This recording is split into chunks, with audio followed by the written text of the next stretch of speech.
باقی اگر آپ یہ رسک لیں گے کہ آپ ڈائریکٹ کسی کو سمجھانے کی کوشش کریں تو سر آپ جس ملک میں رہ رہے ہیں یہاں پہ تو آپ قرآن کی آیت کا ترجمہ صرف بیان کر دیں 295C کنفرم ہے. آپ قرآن حکیم میں ایسی درجنوں آیا. اگر آپ کہتے ہیں تو حصول برکت کے لیے میں ایک آدھ بیان کر دوں. ایک پہلے دروشی پڑھیں اللہم صلی علی محمد وعلی آل محمد. ہاں جی ان میں بولا کہ نہ بولا ایک آیت بولنے لگا جے. اور یہ میرا جو دعویٰ ہے نا کہ یہ آیت آپ پاکستان میں کروڑوں لوگوں کے سامنے اس کا ترجمہ کر کے نہیں بتا سکتے. وہ آپ کا گلا کاٹیں گے کیونکہ ان کا عقیدہ اس کے خلاف ہے. یہ آیت ان کو پیش کریں اور انہیں کہیں کہ آپ احمد بریلوی صاحب کا ترجمہ کنز الایمان نکالیں اور اس کا ترجمہ اس میں سے پڑھیں. ہم نہیں کہتے کہ ہم آپ کو ترجمہ کر کے بتاتے ہیں. ترجمہ آپ خود کریں اس میں سے پڑھیں کیونکہ احمد بریلوی صاحب کا تو عشق رسول جسٹیفائی ہے نا آپ کے نزدیک. تو انہوں نے تو غلط ترجمہ نہیں کیا ہوگا. بہرحال ہم آپ کو ترجمہ جو عربی لنگوسٹک میں بنتا ہے وہ کر دیتے ہیں. آپ کو کوئی فرق نظر آئے تو آپ ہماری اصلاح کر سکتے ہیں. یہ ہے سورۃ الاعراف کی آیت نمبر 188. اعوذ باللہ من الشیطان الرجیم قل لا املک لنفسی نفعا ولا ضرا. اے محبوب صلی اللہ علیہ وآلہ وسلم تم یہ اعلان کر دو فرما دو کہ میں تو اپنی جان کے لیے بھی نہ کسی نفع کا مالک ہوں نہ کسی نقصان کا. تو کسی کو نفع نقصان کیا دینا؟ الا ما شاء اللہ. ہاں مگر جو اللہ چاہتا ہے وہی ہوتا ہے. یعنی یہ تکوینی امور کا مالک اللہ ہے. وَلَوْ كُنْتُ أَعْلَمُ الْغَيْبِ. یہ آیت وہی چل اگر میں غیب خود جان لیتا. خود نہیں میں جان سکتا جب تک اللہ وحی نہ کرے. وہ سورہ آل عمران کی آیت نمبر 179 میں آیا نا کہ یہ اللہ کی شان ہی نہیں کہ وہ کسی کو غیب پر مطلع کرے. وَمَا كَانَ اللَّهُ لِيُطْلِعَكُمْ عَلَى الْغَيْبِ. بلکہ وہ اپنے رسولوں میں سے جسے چاہتا ہے چن لیتا ہے غیب کی خبر کے لیے. یعنی وہی کے ذریعے بتاتا ہے. غیب کی خبر کوئی یہ علم کوئی کمپیٹنسی نہیں کہ کوئی شخص حاصل کر لے. مثلا آپ تندور میں روٹیاں لگانا یہ سیکھ سکتے ہیں, ڈرائیونگ سیکھ سکتے ہیں, لیکن علم غیب کوئی کمپیٹنسی نہیں کہ کوئی شخص سیکھ لے. اور اسی طرح کی ایک مثال بچے کے حوالے سے کہ بچے کے لیے جو دودھ کا اترنا ہے وہ ماں کے اختیار میں نہیں ہے. وہ اپنے اختیار سے نہیں یہ کر سکتی. تو اللہ طرف ہمارا ہے کہ اے نبی تم فرماؤ اگر میں خود غیب جان لیتا لستکثرت من الخیر تو میں اپنے لیے بہت سارا خیر جمع کر لیتا. ظاہر ہے جب آپ کو مستقبل کا پتہ چل جائے کہ یہ ہونے والا ہے تو آپ ہر خطرے کو فورسی کرتے ہوئے اس کے لیے کوئی ریمیڈی کر لیں گے. اس کی ایکسپلینیشن پھر ساتھ ہی اللہ نے اسی آیت میں کر دی. وَمَا مَسَّنِيَ السُّوءُ. اور مجھے کبھی کوئی تکلیف نہ پہنچتی. مثلا اگر کوئی شخص یہ جان لے, یعنی اس کو آپ سمجھ لیں کہ جنید جمشید صاحب کو اگر یہ پتا ہوتا کہ میں اس فلائٹ میں بیٹھوں گا تو یہ اسلام آباد نہیں لینڈ کرے گی, یہ آخرت میں جا کے لینڈ کرے گی, تو وہ سوار ہوتے نہیں. اور سوار ہونا کوئی عقل مندی بھی نہیں تھی کیونکہ جان بچانا فرض ہے. تو نبی الاسلام سے کہلوایا جا رہا ہے کہ آپ فرما دیں اگر مجھے غیب کا علم ہوتا نا خود سے, اللہ جتنا بتاتا ہے وہ تو ٹھیک, تو میں اپنے لیے خیر کثیر جمع کر لیتا اور مجھے کوئی تکلیف کبھی نہ پہنچتی. یعنی نبی الاسلام کو اگر یہ پتا ہوتا کہ غزوہ احد میں چند اصحاب کے نبی الاسلام کے فرمان سے روگردانی کرنے کے سبب میرے بھی دانت شہید ہو جانے ہیں, تو نبی الاسلام پہلے ہی فورس ہی کر لیتے اس مسئلے کو کہ یہ ہونے والا.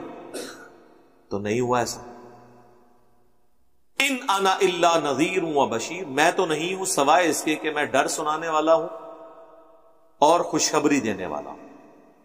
یعنی جو اللہ کے نافرمان ہیں انہیں ڈرا رہا ہوں کہ تمہیں پکڑ ہوگی اللہ کے حضور, اور جو اللہ کے تابع فرمان ہیں ان کے لیے خوشخبری لے کے آیا ہوں کہ تمہیں اللہ کے حضور انعام ملنے والا ہے. لقوم یؤمنون.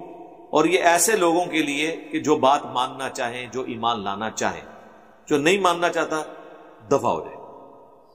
اب میں یہ دوبارہ سے اس آیت کو پڑھ کے صرف سلیس ترجمہ کرنے لگوں، اور مجھے بتائیں کیا پاکستان کے کسی چوک میں کھڑے ہو کے کوئی سپیکر میں قرآن کا یہ ترجمہ بیان کر سکتا ہے؟ ہزاروں ممتاز قادرین نہ آگے اسے درجہ شہادت پہ فائز کرنے کے لیے، تو آپ مجھے پکڑ لیجیے گا۔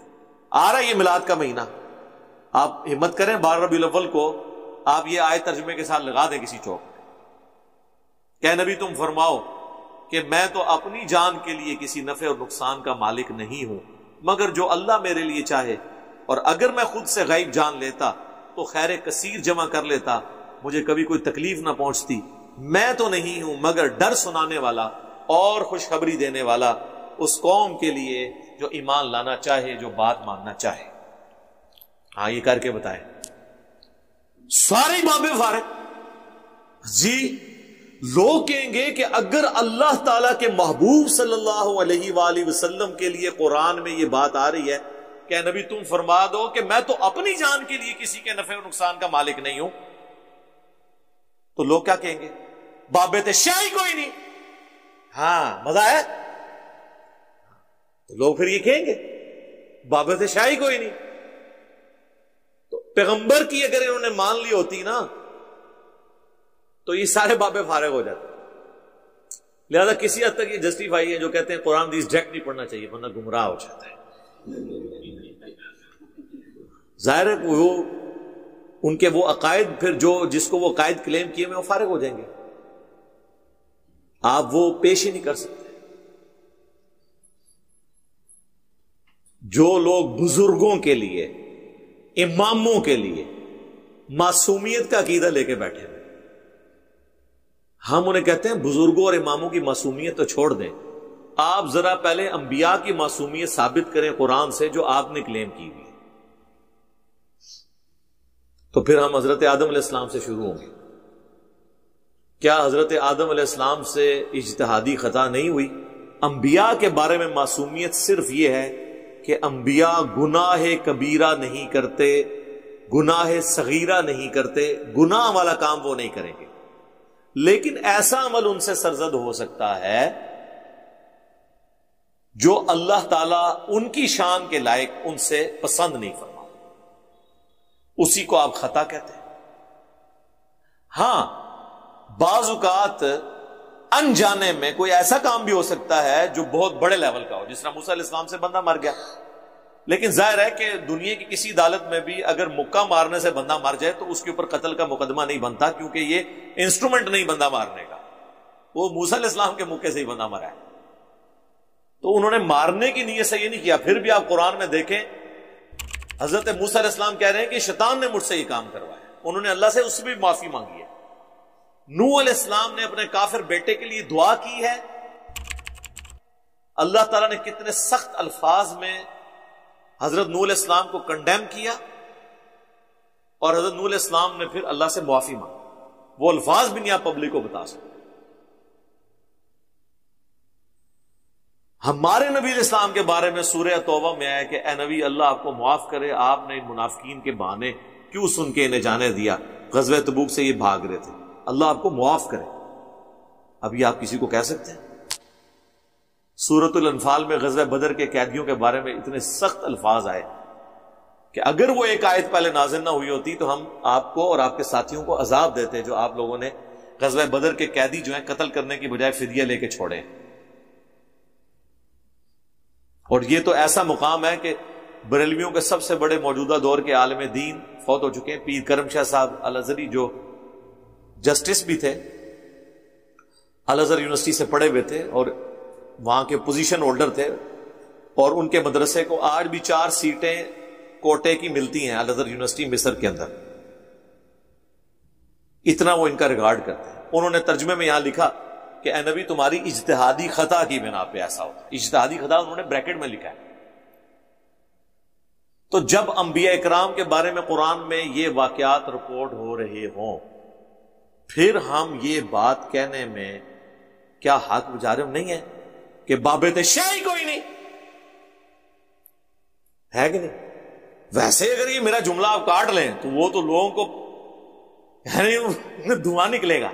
لیکن جب وہ قرآن کے بعد یہ جملہ بولیں گے کہ یار صحیح کہہ رہے ہیں, دو چار اور ساڑھی طرفوں بھی کہے پنجابی بھی, تو یہ کتابوں کا خدا ہے.